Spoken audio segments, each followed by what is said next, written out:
On to a Vantage exclusive now. It's from a country called Malawi. It has been hit by Cyclone Freddy. It's the longest ever storm on record. More than 400 people have lost their lives. Around 350,000 have been affected. The damage caused by the floods has been immense. International aid has just started trickling in, but will it be enough? Is the West doing enough to mitigate the impact of climate change?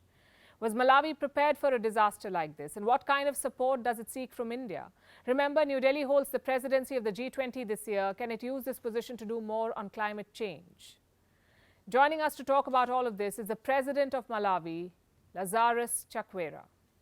President Chakwera, welcome to Firstpost.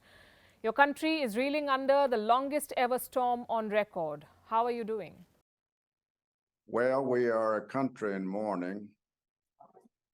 And it's been one of those things that have hit us so hard.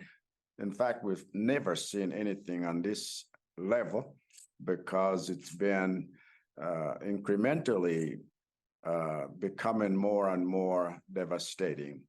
And so Cyclone Freddy has wreaked its havoc on almost half of the country in the south and southeastern parts of Malawi. What is your assessment of the damage and loss to life and property? Right now, over 500,000 people have been displaced.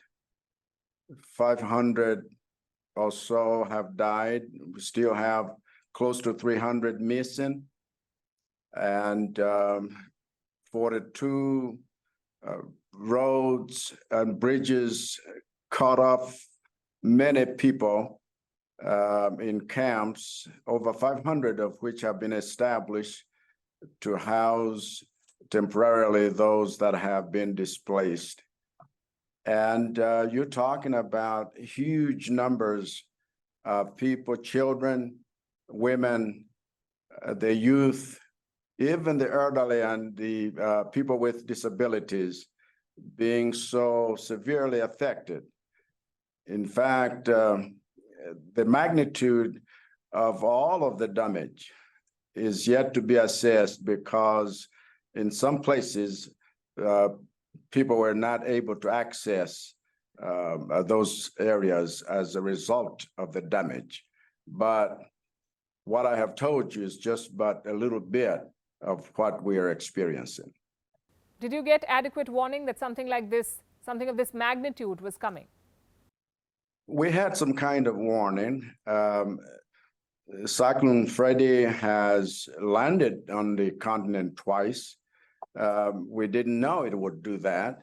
We had early warning signs and systems in place. In fact, the damage would have been, in terms of fatalities, would have been far worse had people not been warned. But the magnitude and the suffering, none of these things would have been foreseen at all. And so this is, again, the reality of climate change shocks, that they will come with damage. They will come killing people. They will come destroying infrastructure.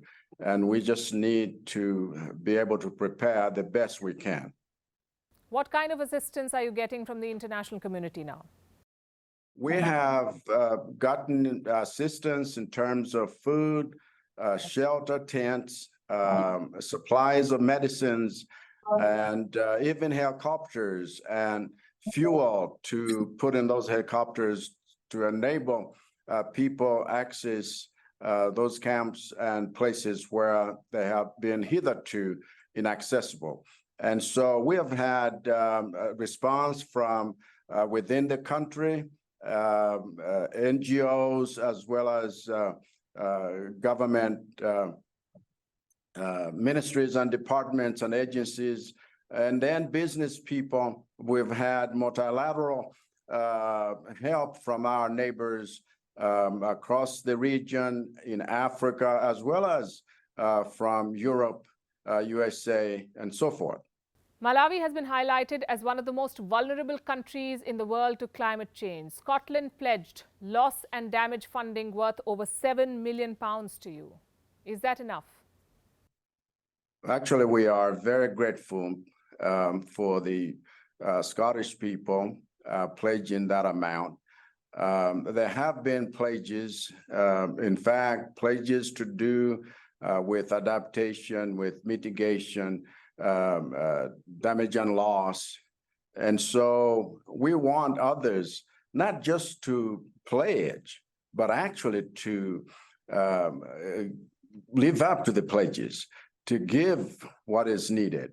What I just described to you is but one segment, and we will need a lot in order for us to adapt well, in order for us to mitigate, and in order for us to really make sure that people are compensated and the damage and loss is done. These are issues that we discuss at every COP meeting. And so it's not just about making pledges. It has to do with actually doing what we pledge.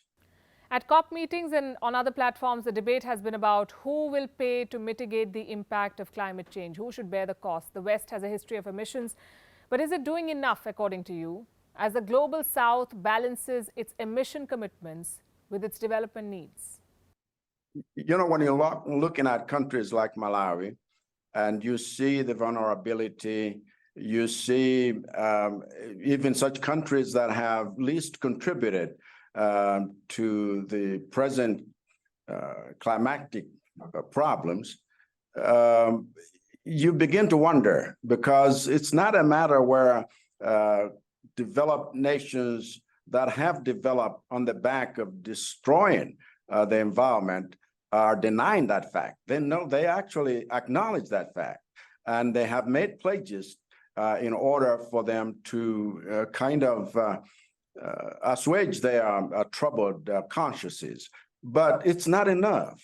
And this is where we need to really rally behind such vulnerable nations that are in the pathway of the tragic occurrences of this nature.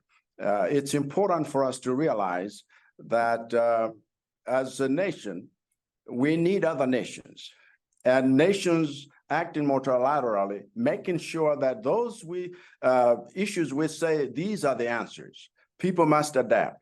We too must take the responsibility then, relocate people, make sure that we put our forests back in place, make sure that as others give toward our compensation, we too as a nation do what is necessary so that we do not put people necessarily in the path of danger.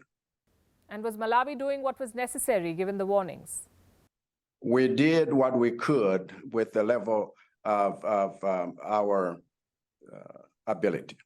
What do you plan to do now to better protect your country from the vagaries of nature, from such a storm?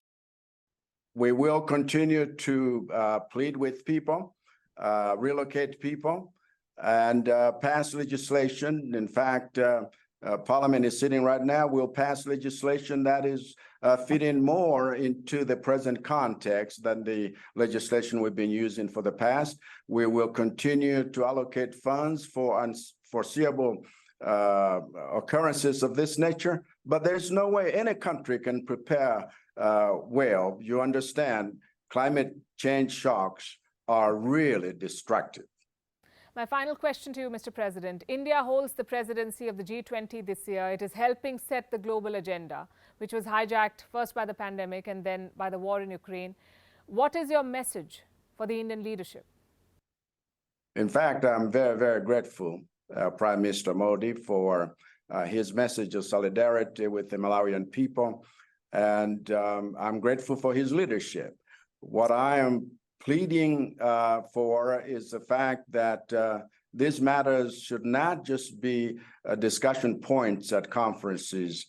They should be taken seriously. And people are dying, people are suffering. And those that have the wherewithal to help need to do so. It's not a matter of charity. We are talking about multilateralism that says not one nation will be able to meet these needs by themselves. All of us need to work together to make sure that the answers we already have proposed are worked on. Thank you for your time, President Chakwera.